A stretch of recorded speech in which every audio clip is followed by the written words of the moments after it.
field of our profession, who should do researches? Anyone? Ate Angelica? Students. So in our field, I think we as a future educators and of course educators. Right. Anyone? Who else? Maxine?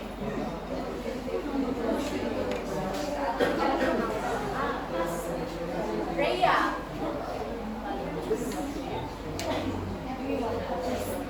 Professional.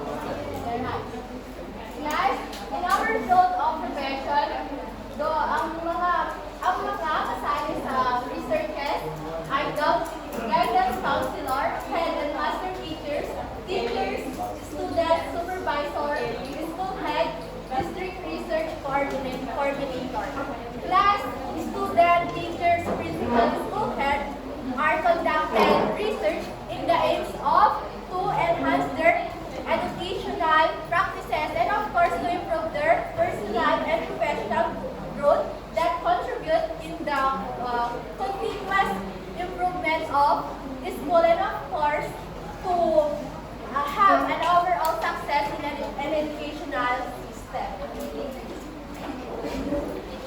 Now let's move on to the overview of doing action research. Kindly read in Maida. Doing action research an overview. Every teacher is an action researcher. Everyone can do it. Teachers and students can do together. It says here that every teacher is an action researcher. It's just like that teacher can be like a detective. Why? Because the teacher look what's happening to their classroom and then he tries different teaching methods and see what teaching method works the best. Everyone can do it. Yes, action research is something that anyone can do. It is not limited not only for teachers, students can participate too. Teachers and students can do together. Students and teachers can work together so that they can see what learning works better.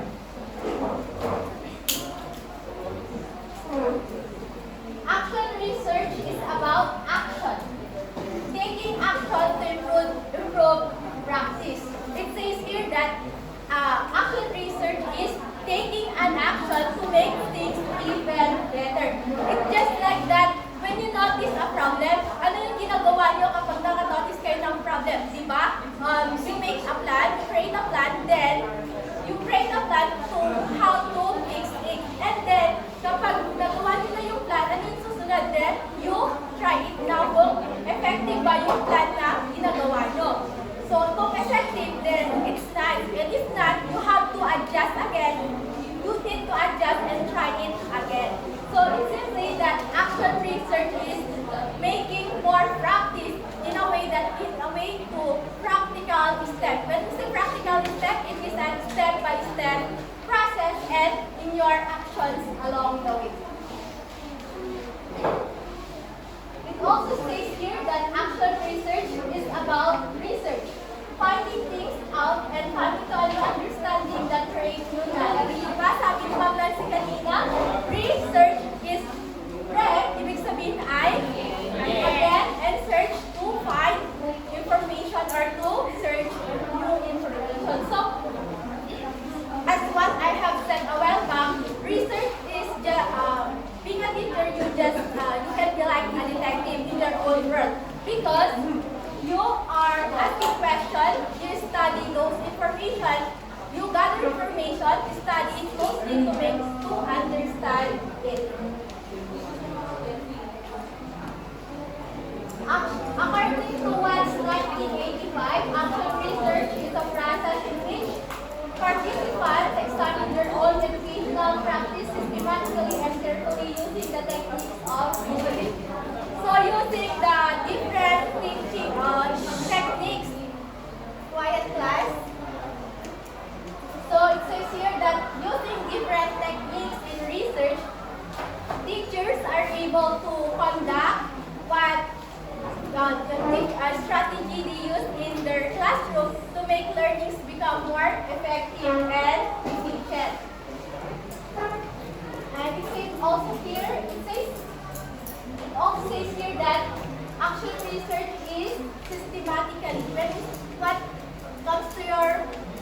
systematically? Iran. When we say systematically, it has a chronological order in which we can see parts in the research systematically. Yes. When we say systematically, may phases. May phases. Yeah, step-by-step process. Now let's move on to the next discussion to be discussed by Ma'am Angel. Okay, good afternoon everyone. So if you really listen, so what is action research? Sir June, what is action research?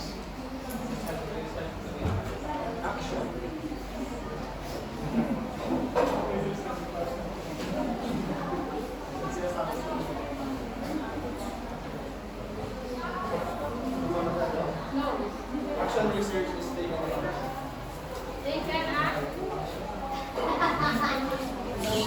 Another. Geisler. What is action research? Action research is a research, type of research that requires action or physical research. So now let's move on to the history of action research. Kindly read it. Maria. Credited for coining the term action research to describe work that did not separate the investigation from the action needed to solve the problem. Okay, thank you. So, according to Kurt Lewis, in mid-1940s, he constructed a theory of action research, which described action research as proceeding in a spiral of steps, each of which is composed of planning, action, and the evaluation of the result of action. So, kung talagang nakinig kayo kanina kay Ma'am Ariane, may process ang action research. May cycle. So, ibigay ito. Anyone? The cycle of action research. Ma'am, Yes. action research. One, no, the action. Calculate. Begin now. Then,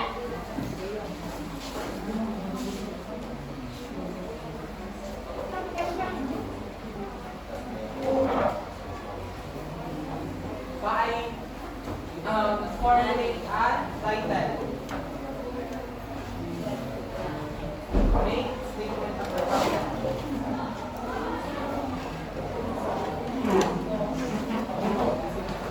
no more?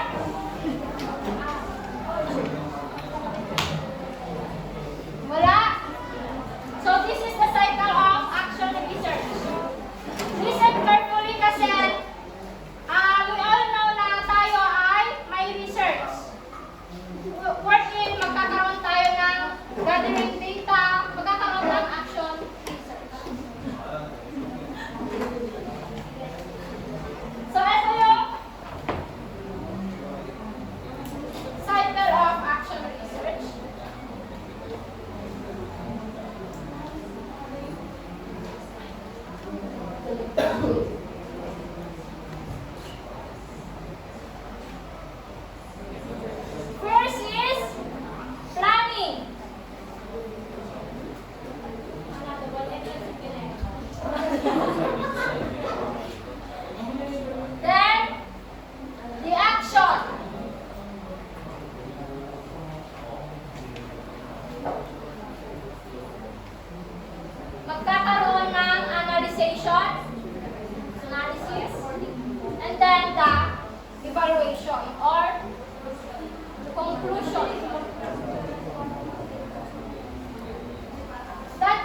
Pakilakasan, please.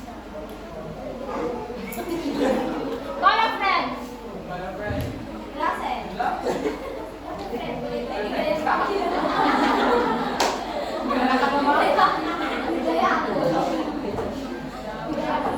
What is individual teacher research? Call a friend. No. You, Russell. Individual research. Individual teacher research. Di ba kapag yung teacher, requirements niya magkaroon ng research. So that is an individual research.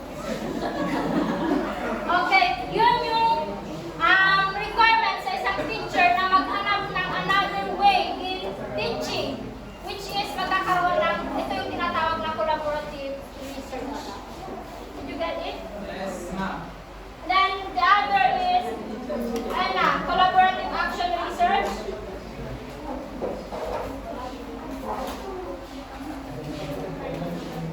When we say collaborative, at ito yung individual teacher research is, siya mismo, yung teacher mismo, siya lang, mag-isa niya na maghahanap ng way for another technique in teaching. Another is collaborative action research.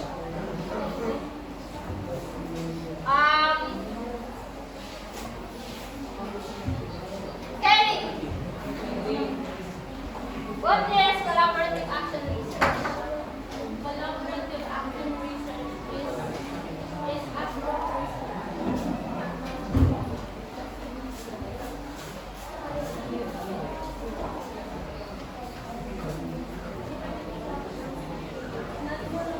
Okay, this is the group of professionals and nagkakaroon ng collaboration between them to improve the research. Another is school-wide research. Ito naman is nangyayari na between the school, the administration, teacher, tapos meron ng connect sa administration or sa mas nakakataas. And lastly is the district-wide research wherein magkakaroon na ng connection between the school and the outside of school or the community. Did you get it? Yes. Okay? Paki-summary ang types of research. What are the 4 types of Research, no? yes? Anyone? Okay, if no one, then I'm for Lisa. Individual research. Types of action research, yes? Individual research. Collaborative action research. Tapos school-wide research. Tapos district research. Very good. Now let's move on to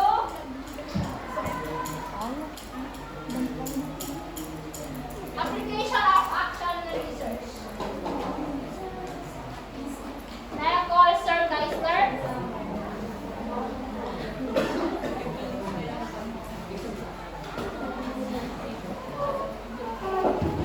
Now let's move on to application of action research. Kindly read, Marian. Application of action research. Action research projects and clinical practices allow teachers to modify teaching practices and have impact on student activity. Joey, what are your thoughts on the first application of action research? Just like what you have said about those action research is taking action to a problem topic. It says here that it allows teachers to modify teaching practices. What do we mean by modify? Modify is to change or choose a better teaching strategies in order to have an impact on students' achievement or learning. Next, can we read Rhea? Teachers are able to use better strategies for facilitating students. And another application of action research is teachers are able to use better strategies for facilitating students. Also, teachers don't depend on only one teaching strategies, and if they found a new or better strategies for teaching is they adapt it and implement it on classroom in order to have a better learning inside the classroom. Next, can we read Eileen? Research supported practice leads to personal and professional. And research also supported practices that leads to personal and professional growth. By doing research is we as a person can be grow and surpass our limits and that contribute to our professional growth. And last, Diane, maybe this. Application of action research. Teachers as absolute learners transfer their knowledge about action research to future teaching practices. Just like Russell said a while ago that teachers is an adult learners and teaching is a continuous process, and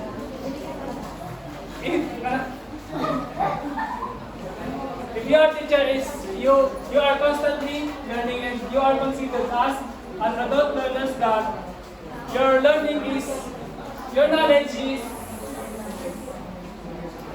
knowledge of a specific knowledge is transferred on future teachers like us. And that's all. Thank you.